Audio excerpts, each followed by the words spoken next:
Hey everyone, I'm Jay Scherr with Scherr Business Consulting. We help entrepreneurs, business owners, and other leaders maximize their potential, build rock solid foundations for their businesses, and create more freedom in their lives. And you've joined Business Minds Coffee Chat. Albert Einstein said, "I have no special talents. I am only passionately curious." And Steve Jobs said, "Much of what I stumbled into by following my curiosity and intuition turned out to be priceless later on." Well, on today's episode, we talk about why curiosity is so important and what keeps people from being curious, measuring curiosity, getting out of status quo thinking, and more. My guest is a nationally syndicated radio host, a leadership and management consultant, author of 5 books, an award-winning speaker, a curiosity and business behavioral expert, and the former MBA program chair at the Forbes School of Business. Thinkers50 Radar chose her as one of the top minds in management and leadership, and she was named to Global Leaders Today's list of top leaders, along with Elon Musk, Jeff Bezos, Richard Branson, and Sheryl Sandberg. She's been featured on Forbes, Inc., Investors Business Daily, NBC, Fox, and other media outlets. Please welcome the founder and CEO of Tonerra and the woman who's providing us the key to unlocking human potential, Dr. Diane Hamilton. Diane, it is so great to see you. Thank you so much for being here today. Well, thank you so much for having me. That's quite an introduction. It gets a little long, but there's a lot going on right now. And it's been a lot of fun talking about curiosity. So I'm really looking forward to seeing what we're going to chat about today.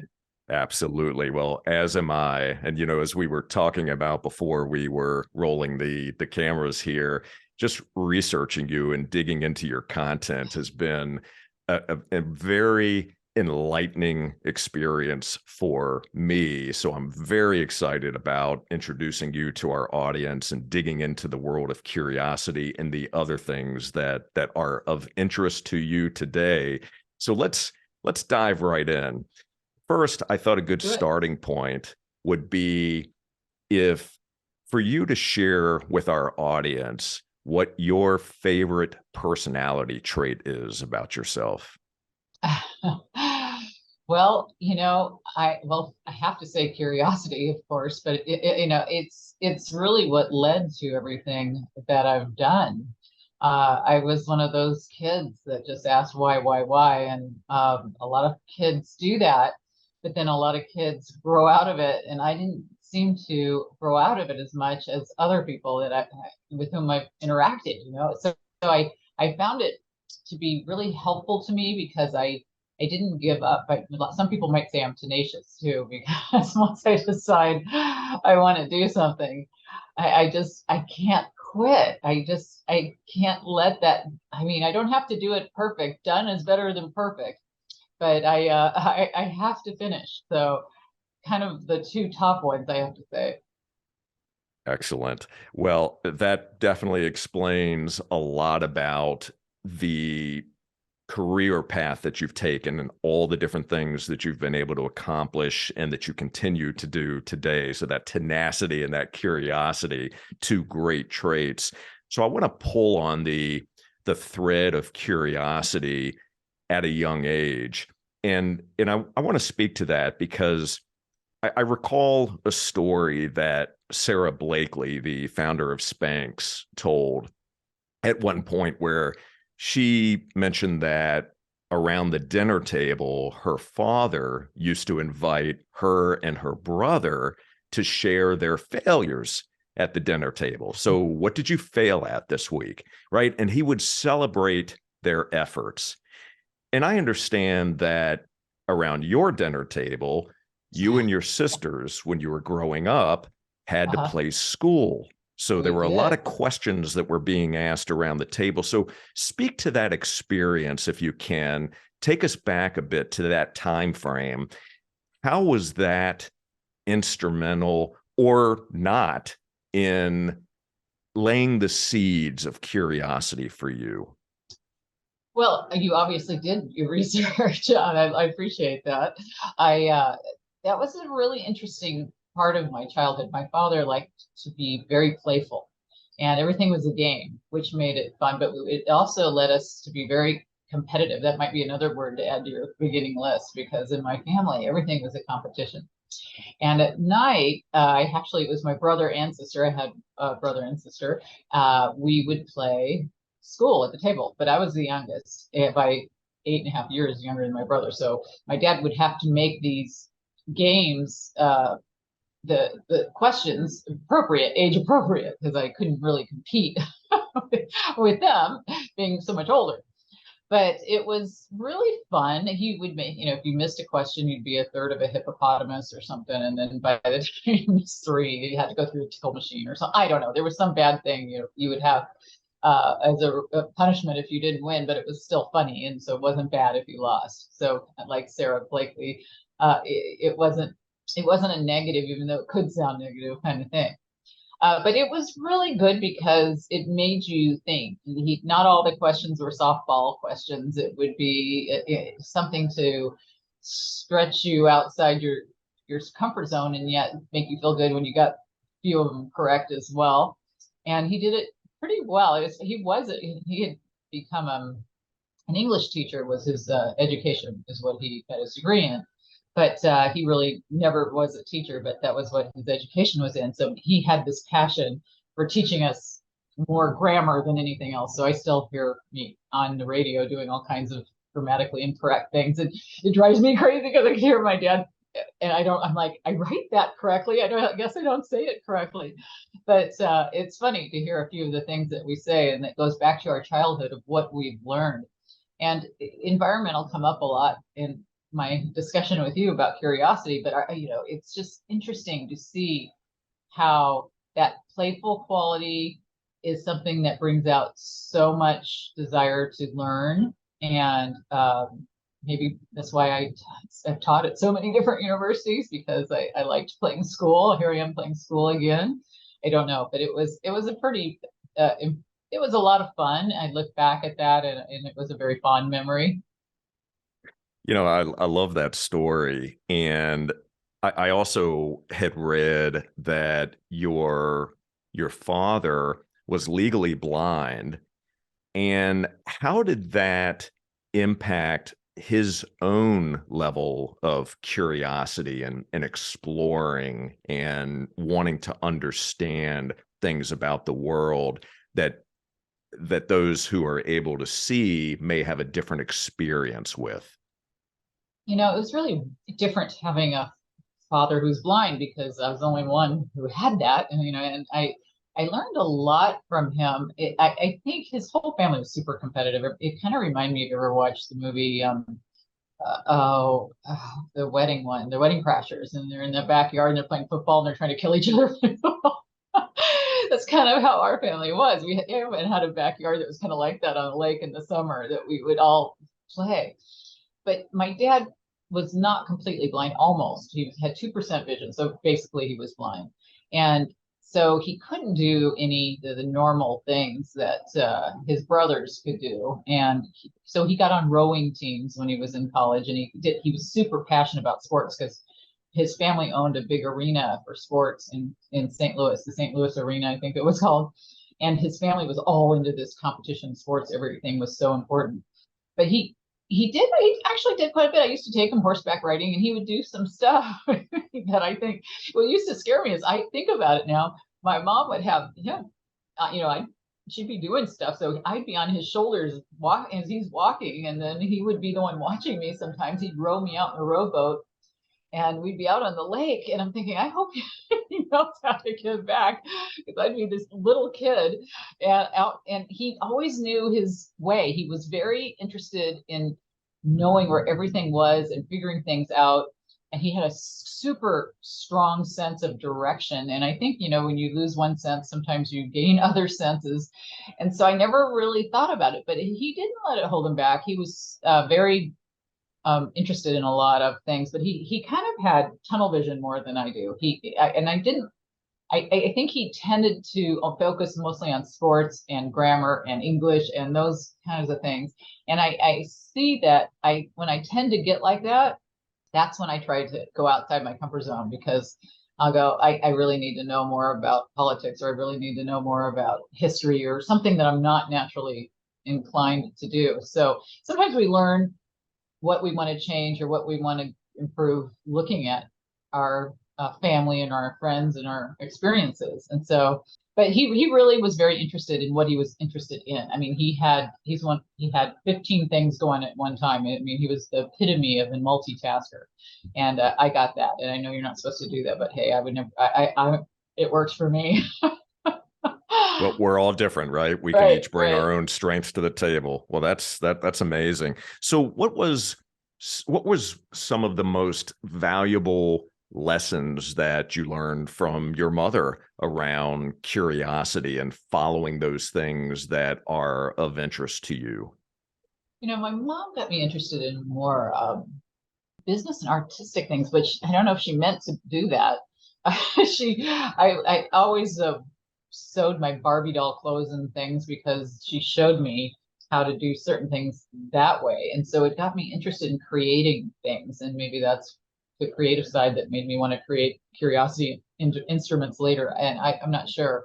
But I remember she gave me a checkbook once, and I just thought it was like the best thing ever. It was on my expired checks she gave me. And I thought, I love filling out these checks, and I'd fill out all this stuff. And I got interested in business machines and typewriters and all these other things just because she was, good at typing and different things. And she led me more business oriented in some aspects, which without really knowing she did. Interesting. Now, you Yeah. also mentioned artistic. Mhm. So, were there any particular artistic ventures that you either went down as a young child, or that you've explored in your adult years? I always was in dance. I was a tap dancer and different things that way. I've taken art classes, but I have a cousin, my dad's first cousin, who was a renowned plastic surgeon who was known for he's considered like the father of fixing cleft palates. And it was take a really artistic mind to do what he did. His name's D. Ralph Millard. And he had a very artistic side to him, but I wouldn't say that I'm super if I drew something you wouldn't recognize it. But I appreciate the arts, and I would like to be better at them, and I'm interested in all of it. I actually worked in an art gallery. Didn't you say your wife worked in an art gallery? Yeah, I did. I Yes. I worked in an art gallery when I was a secretary when I was 16 for an art gallery owner, and learned a lot doing that. Just happened to fall into that, but I think that having just that interest, you mentioned Steve Jobs earlier, and his curiosity, his interest in calligraphy, just that made fonts, right? The way our fonts are now, and you never really think of that as art sometimes, but it is.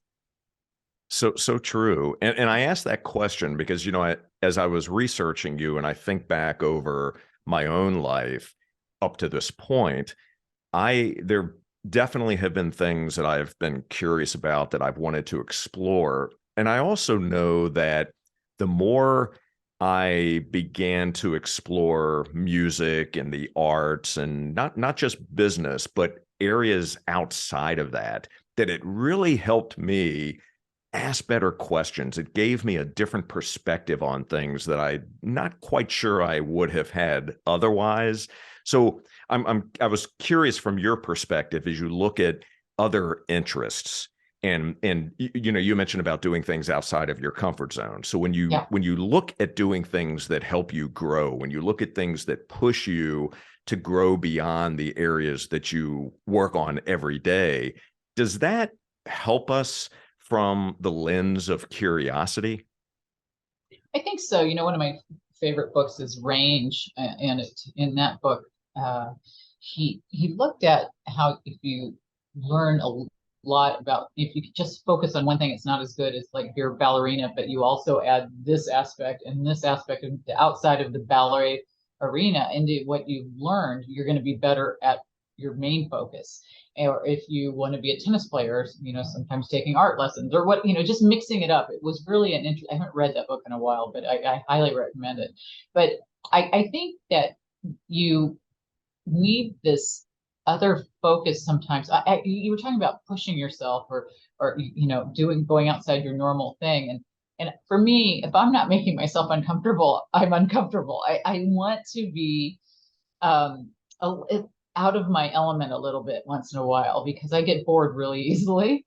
And I think that that's a really interesting quality to have because it forces you to try new things and figure out new things. And I have a lot of people who will ask me questions and I'll just Google it and give them back the answer. I'm like, well, why didn't you just Google it? That's all I'm doing. And so I don't know why, but a lot of people want to be handheld.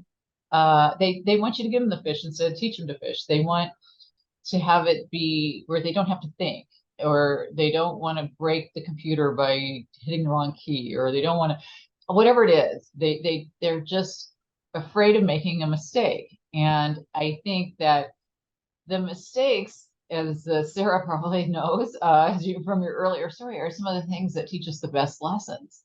And I think that the best way to learn computers is to crash it and try to fix it. I mean, I can remember being stuck in autoexec.bat, files when the DOS was still new, trying to figure out why this thing wouldn't boot up. And a lot of people wouldn't do that. And I think you need to do more of that because maybe that's not your passion, but don't you kind of want to know why it's not working? I do. I mean, I guess I need to know more like other areas, like cars, when it doesn't work. I maybe the grease factor under my fingernails doesn't make me want to learn that one as much, but I still kind of want to know, even if it's not me getting dirty doing it. Do you know what I mean? I completely get it. I absolutely do. That's it's so funny, as you were telling about the exe file and DOS, I'm thinking to myself, you know what, you and I are in a similar age demographic because I definitely remember those days very, very well. So I'm curious, what is something that you believed about yourself early on in life that you discovered later wasn't true? Oh, I think I found that I was really different than the rest of my family because they all were very much interested in sports because of how we were raised. Mm-hmm. And I really wasn't. And I thought that's really weird. I don't like that. It was just like, I don't mind participating in them, but I don't want to watch them. I'm not interested in who's won the football game this week and all the things. Yeah, I had to take a beach class when I was a kid, and one day you'd golf, and the next day you'd play tennis, the next day you'd sail, and you did all this. I was tortured, and everybody else thought it was just the best thing ever. And I didn't know really what it was that I just thought there was something like, why don't I like this stuff? But then I found business and the things I loved, and I thought, well, this is really interesting because no one in my family seemed to like any of that. And then about maybe 5-10 years ago, a cousin of mine who I hadn't seen since I was very, very young and I never really grew up with, came out and we went to dinner. And he told me my grandmother's family had a business machines company, and they taught people how to do, type and do all these things with business machines. And that my family owned that arena, that sports arena, and all these things. I had no idea that they were all these business minds. I mean, I knew they owned the Hamilton Shoe Company, and I knew that there was shoe business, but that was the only business I was aware of. And so I found out that there was, I've always had this weird need to type, to be around typewriters and buttons and things. And I always thought, where did that come from? So as I got older, I started to see maybe there is the ghost in your genes or whatever it is. Did you ever watch that on YouTube? Yes. That you get this epigenetic thing, maybe, I don't know. But I definitely had a business mind that I didn't share with my immediate family. They weren't really they were into sales, but not the same kinds of business aspects that I was interested in. So knowing that, who were you then trying to surround yourself with? So if you weren't necessarily having those conversations because maybe there wasn't a common Mhm. interest around the business itself. Who were you reaching out to? Who were you trying to have conversations with just so you could explore that more deeply? I started working off, as soon as I turned 16 immediately. And I had a close relationship with one of my bosses that I could always talk to him. But I think the closest person, I dedicated my curiosity book to a teacher I had in seventh and eighth grade for algebra. And I was one of those kids that just wanted to hang out with the old people. I didn't want to hang out with the younger, normal aged group. I was more fascinated by what I could learn from him. I would spend, instead of going to lunch with the kids, I'd spend the whole lunch hour just talking to this old guy, which you probably couldn't do now because people would be wondering what you're doing in a room with an older guy. Things have changed. But he was a very nice guy. And we would just sit and talk every day at lunch. And I learned so much from him. And then when I became older, I always had bosses who were quite a bit older, and they, I remember I worked as a secretary for one guy who told me he thought I should go into the pharmaceutical industry, that I'd be a natural at it and all, and so he would kind of promote that direction. But I, I, I think a lot of it was I always in the back of my mind, I don't know where I got it, but I always thought you have to get a business degree. That's the smartest way to go. And you have people, they go into college and they change their major 7 times and all that stuff. I just never did. I just knew that I wasn't really passionate about business. I just knew that that was the smart thing. If you're not going to be a doctor or an engineer or something, specific, that I thought, well, I'm going to go that way because this is useful. And I guess I've always been kind of a logical kind of person. And to me, that was the logic behind it. It wasn't really anybody pushing me. It just seemed common sense to me. If you get this, well, then your options are better. That's really interesting. And speaking about being around people that are older than you were at that stage, I had a tendency to do the exact same thing. And it Really. took me a while to figure this out because I couldn't put the right words around it then.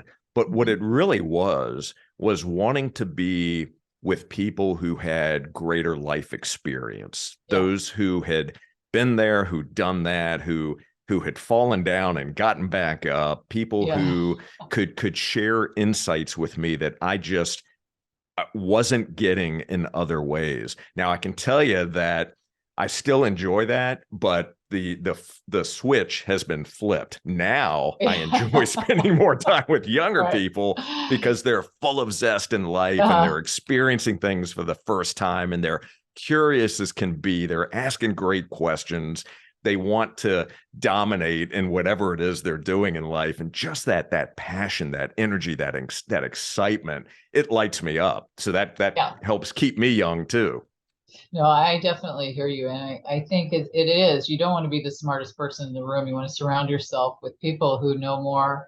And whether it's through experience or through enthusiasm for new experiences that they're going through, or whatever it is, it's something that you're not experiencing yourself and you want to draw upon that and build on that. And I think that that's a key component of what gets you into that realm of not staying in the status quo, same way of old things and just becoming that old person that just only listens to the music from your generation and doesn't watch any of the new TV shows or doesn't know anything but what you're stuck decades ago and you act old and you seem old. And I don't want to be that. And I want to always be growing and always be moving forward. Truth on that one. So, as we talk about growing and moving past our comfort zones, or at least doing things that push us to the edge of our comfort zones, what is something that you're doing today? What is the most uncomfortable things that you're trying today to push you to grow even further? I'm always taking a course in different things. I told you before, I created an Etsy uh, website to showcase my Labrador and other dogs. I'd make cartoon dogs and cats and animals and do custom things because I wanted to learn some new websites. I wanted to learn more about Pinterest and more about Etsy and some of the ones I didn't use that much because I'm, of course, done a lot with LinkedIn and Twitter and Facebook and Instagram and even TikTok. But I just hadn't done a lot with some of those. So to learn them, I create things on them. And it can be hard because you've got to learn all the advertising ways to deal with AdWords and all the different aspects of it. So I take a lot of courses that kind of push me. I mean, I go in a couple different directions. I mean, that's more business way. I take tap classes to do, like when I was a kid and took tap, and I do things to build exercise in a different way because I tend to like to just hike, and I do a lot of hiking with my dog, but I think it's good to mix that up. I try to take piano lessons. I try to do a lot of different things that I'm not good at. I took cake decorating. I was really bad at, but I really found it fascinating. I think that I just try to pick something I haven't really mastered, and if it makes me more, the more uncomfortable it makes me, the more I try to hang in there. One thing I did, I'm never going to do again, but I did try, was scuba diving, and I'm a great swimmer, but being 60 feet underwater with sharks going by my head just wasn't my favorite feeling in the world. But I did it. I was not going to not do it. That probably was the most terrifying thing. I mean, Was there a little outdoor rock climbing was kind of scary too, a little bit. Wow. Were you, was it like free solo, or were you? Oh no, You I were had tied off. plenty of rope, but it's still scary. It's still scary. I was in a couple of rock climbing competitions, and I have to say, I came in third, but there was only 5 of us in my age group, so I did third from the bottom too. So That's okay. You did it, and there are plenty of people who would talk about it but don't actually take the action. Right. It was good. I'm glad I did it. Actually, I do like rock climbing. That is a lot of fun, but I like indoor better because it's just not so scary. Very nice. So to give our audience a little bit of context here, since you mentioned the Etsy store, you mentioned hiking, you mentioned your dog. So before we actually were recording the podcast, we were talking for a few minutes about your dog, Luna. So I want to make sure that everybody understands that Luna is part of the podcast, although you may not see Luna, but Luna is there. She's listening. She's listening, just like I have my dog, Eddie, with me as well. But I did think it was really interesting to hear you talk about that Etsy store, because just in the research that I had done, right, we all curate the information that we choose to put out to the world. And when you are very careful about how you curate, a lot of times we don't, the curtain doesn't necessarily pull back to see other areas of our life. Now, I did see some photos of you hiking. I did see some photos of you with Luna. So it's really, it's interesting to see that, look, we're all human beings, right? We're made up of lots of different variables. The business aspect, which obviously drives you at it's what you do in your career, but there's so many other facets to who you are that make up your personality. So I say that all because I want to thank you for sharing about Luna, about the Etsy store, and some of the other things that are happening in your life beyond the wonderful things that you do every day from a business perspective. So, well, you're welcome. Well, good. So speaking of creativity and the creative arts, obviously you are also an author. You've written 5 books, and I view books as pieces of art. You create them, they're lasting, and they have an impact, and often they're left up to interpretation, right? They may mean different things to different people. So I want to dig into the most recent book that you wrote, which was Cracking the Curiosity Code. And I will share with you, you did a brilliant job, obviously, on the title, because the title itself pulled me in immediately. Thank you. But then the content itself, which you obviously spent a lot of time researching and putting all of these ideas to paper, you have done such a great job with going through the different areas that curiosity has an impact on our lives and our businesses. You take it a step further, because not only do you talk about curiosity, but then you talk about what holds us back from being curious, right? And that's an important area that I want to spend a couple of moments on.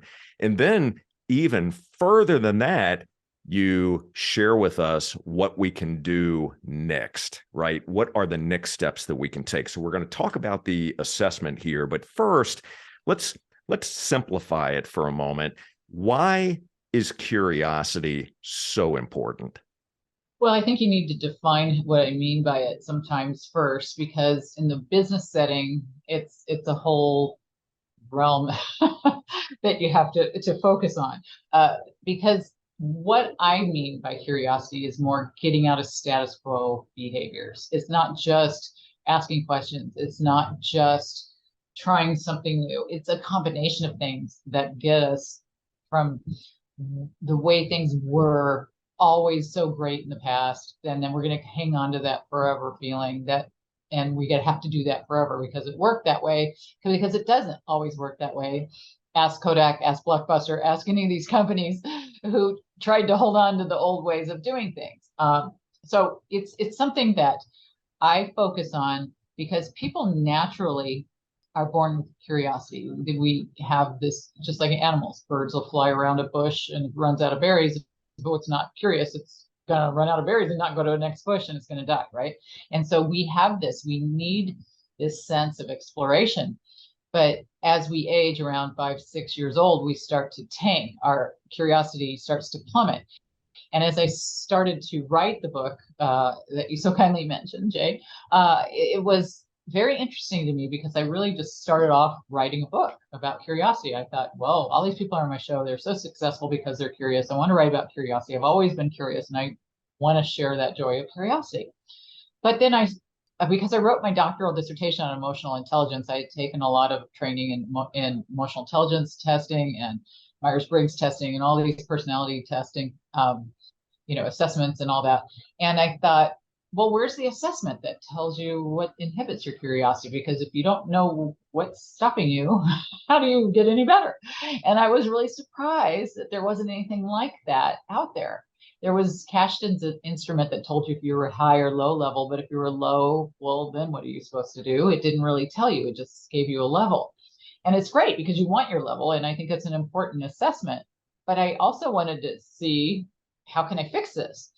And that's what led me down the rabbit hole of discovery. And for the business setting, it's such an important thing because I tied curiosity, as you said, in the different chapters in emotional intelligence and leadership and critical thinking, and you name the things that it ties into. I look at curiosity as you would look at baking a cake, and I've used this analogy before, but I'm going to share it with you because I think it helps people visualize it.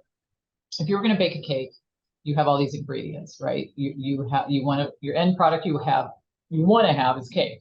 So you mix eggs and oil and flour and all your ingredients, you put it in a pan, you put it in the oven, you want cake. Well, if you don't turn on the oven, you don't get cake, you get goo, you get something else, right? And so in the working world, our end product is money, productivity. That's what we want. And we know the ingredients of communication, engagement, innovation, all those things are super important. So we're stirring together all these ingredients and putting it in the pan and putting it in the oven. But if you don't spark that oven, don't hit that light, you don't get cake. You get something else, right? You get all these ingredients that are lacking. And so that's what I discovered when I was studying this. And I was very honored that Thinkers50 recognized my work. We're actually coming out, there's a 6th book coming out in April of 2023 here that I did a chapter for. It's called Certain Uncertainty. And it's all the compilation of Thinkers50 Radar and Harvard professors, and, unbelievable people I'm very honored to share to be in a book with. Because curiosity has become a huge topic now, especially since COVID. The timing of writing this book was before COVID, and so it's just taken off like exponentially. Well, I think it's an amazing topic and one that we have to continue to explore. So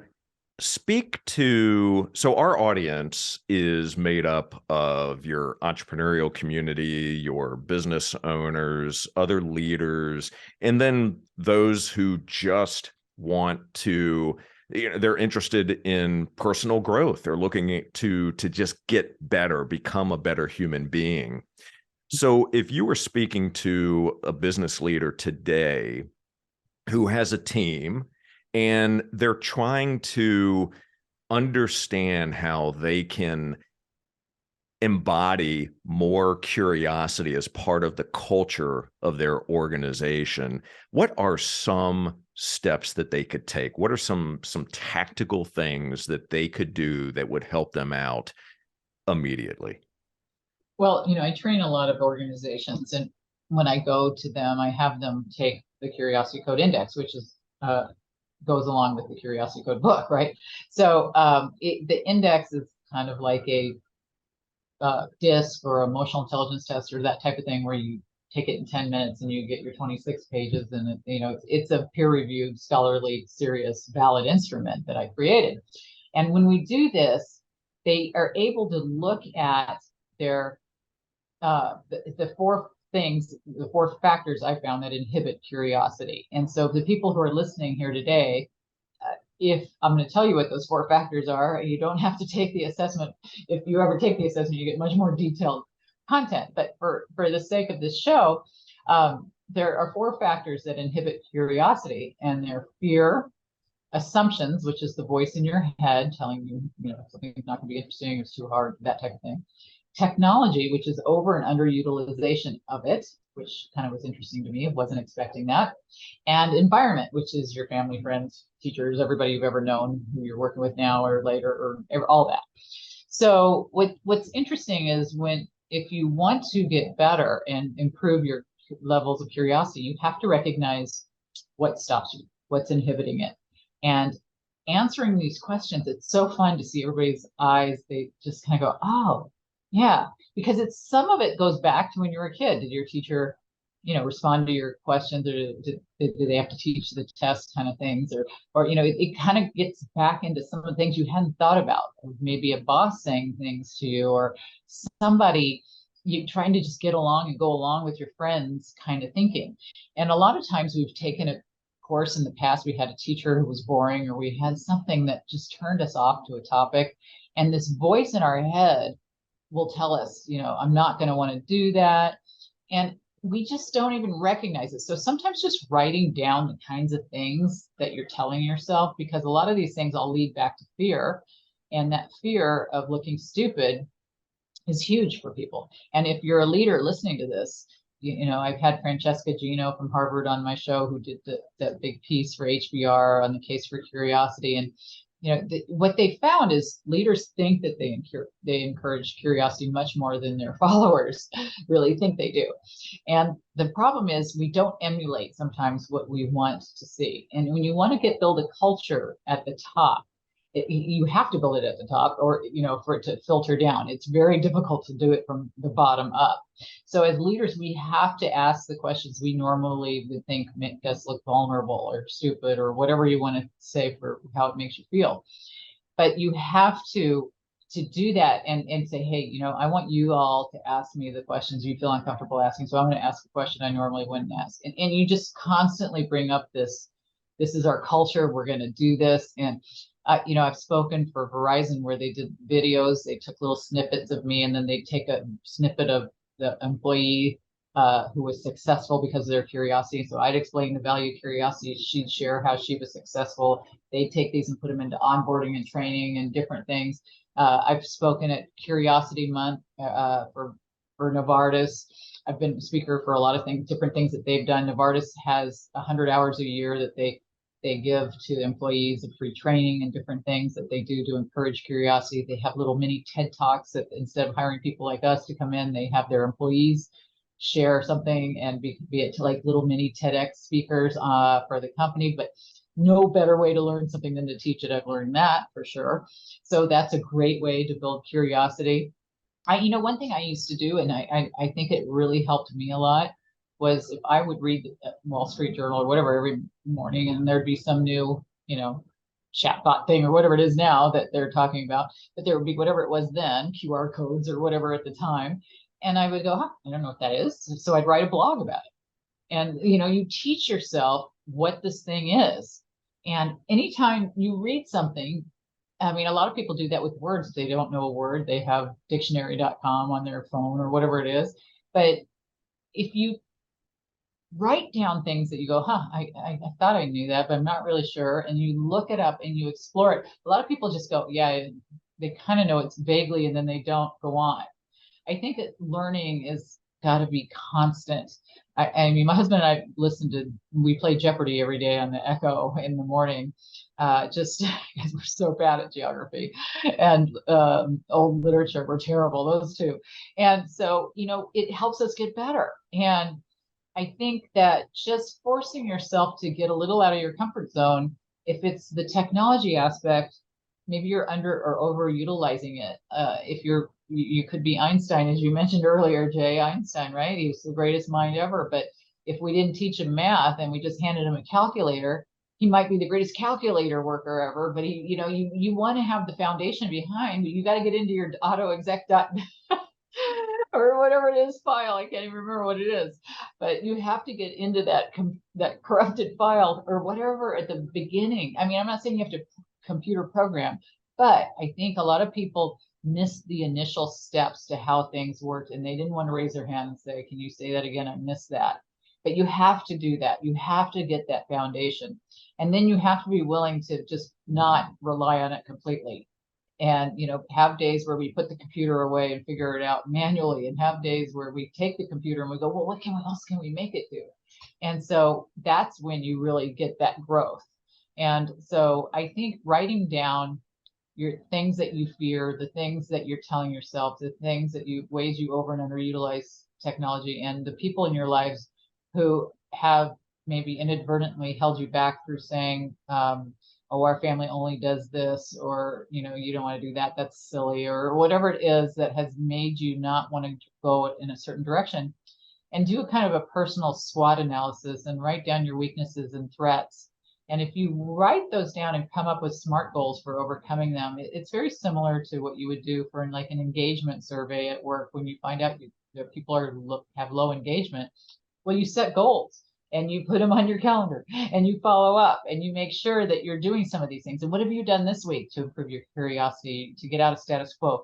And what are we doing that is old way that we don't really need to do anymore? Who can we go and ask questions? I mean, there's so many people who stay in their cubicle, who stay in their silo, they stay in their industry, when you can get so much from outside industries. There's a hybrid bicycle out there that was selling bikes through the mail, and their bikes were getting broken, and they couldn't figure out how to fix this. They kept trying different things, and they didn't have money to change their box, and they thought, well, they could double the size of it, but they didn't have that kind of money. So they looked to see what else was being shipped in the same kind of box. And they found that flat screen TVs were being shipped in these same boxes, and yet they weren't breaking nearly as much. And they were like, well, what the heck, So they looked at their box and they could see that there's a flat screen printed on the box. And they thought, well, let's throw a couple pennies out there, print a flat screen on our box, see what happens. Well, what do you think happens? People are taking better care of their shipments, right? So you have to look outside of your own comfort zone. And I think a lot of people stay within their industries. I've seen hospitals take Formula One race car teams in to help them be more efficient. I've seen Disney go to their laundry division and ask them, how can we make your job better and improve turnover dramatically, just by asking their employees that simple question. So there's a lot of questions, a lot of areas to explore that a lot of people haven't explored. And I think it's critical. So good. So many brilliant ideas there. And for all of you that are watching and listening right now, I certainly hope that you're paying attention and that you're taking notes, because there's some great information that's being shared here. And, one of the things that resonates with me, Diane, is always challenging our existing beliefs, challenging the way that we do things today. And you had mentioned this before, right? Surrounding ourselves with people who think differently, may have some common goals, right? It's almost like a great marriage where you're heading in the same direction, but you may bring different ideas to the table. That's what we want. Because if we're always thinking the same way that the person is next to us, how do we grow, right? How do we continue to push ourselves, to push the ideas, to ask those better questions that you mentioned? Like, how can we do this better? Take one area, one small area of your business that's meaningful, and look at it and start to break it down, bring other people to the table and say, what can we do better here? What can we do Definitely. better? How can we improve? How can we iterate? What should we be doing? Because we don't know what we don't know. And if Yeah. we use the same thinking that we've always used, we're going to end up with the exact same outcomes. And Uh-huh. you're going to find yourself irrelevant if you're not constantly asking those difficult questions. So that connects with me so well. And thank you for sharing that with us. Oh, you're welcome. And that ties really well into my follow-up book to the Curiosity book was about perception. It's called The Power of Perception. I co-authored with Dr. Maya Zelahich.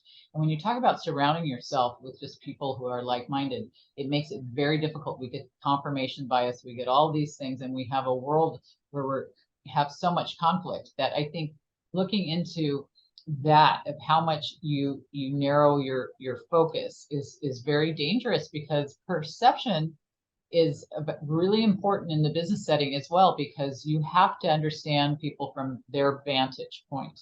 And to do that, you have to build empathy. And to build empathy, you have to ask questions. So we get back to curiosity all the time, no matter what the topic. It always comes back to what can I ask to find out more about you so that I can not look at it just so myopically.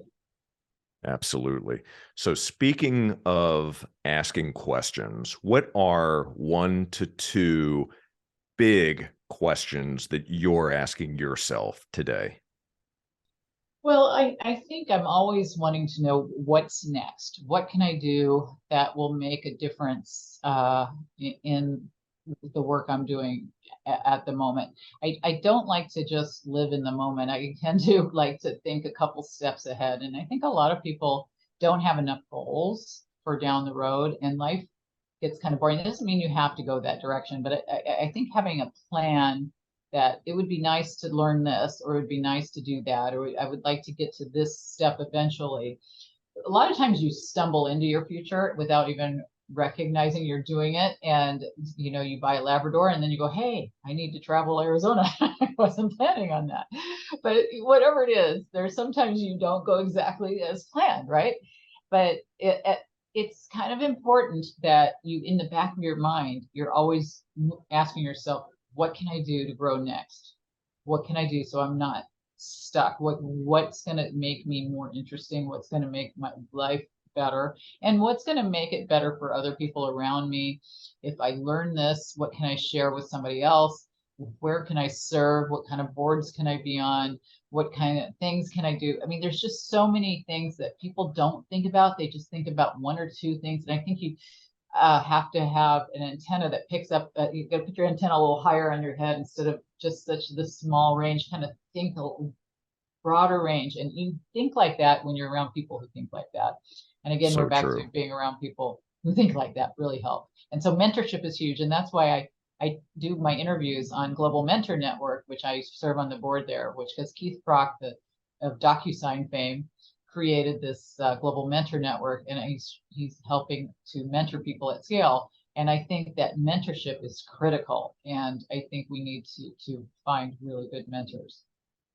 So I couldn't agree with you more. I love that. So I have all of your social handles.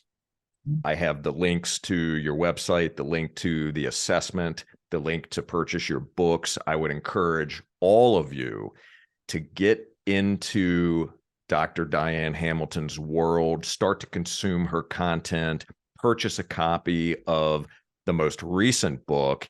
If you're interested in finding out more about curiosity, which I hope you are, if you're listening to this podcast right now, you definitely should be. There's some questions that you should be asking yourself. Find the things that are going to expand your level of curiosity. Find the things that are going to push you beyond your comfort zone, whatever your rock climbing looks like, or your hiking, whatever that is for you. Find it, do it, and take action. So we're going to link to all of that in the show notes. But before we wrap up, please give our audience a challenge. What would you challenge them to do? I would challenge them to write down those 4 factors, to come up with one thing under fear, one thing under assumption, one thing under technology, and one thing under environment, and to create one thing you're going to do to overcome that and make it measurable. Put a time to it and make sure you do it. You try to do something small. Let's do baby steps first. We'll do a little, something about Bob size first. Okay.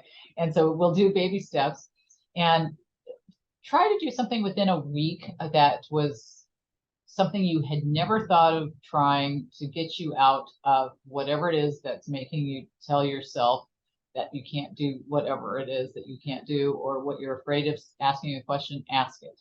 If there's some technology you've been dreading, read about it, learn about it. And if it's an environmental thing, consider who said it to you and what impact has it made, and what if they were wrong? And if they were, what could you do to overcome that?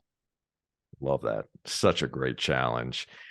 And I also truly appreciate the fact that not only did you give the challenge, but there was a call to action around it with some timelines to it. So for all of you, you heard the challenge, take the challenge. I know this audience well enough to know that most of you are certainly going to take some sort of action on that. I would love to hear what you've written down for each of those 4 areas. So please share that with us in the comments for this podcast. We'd appreciate that.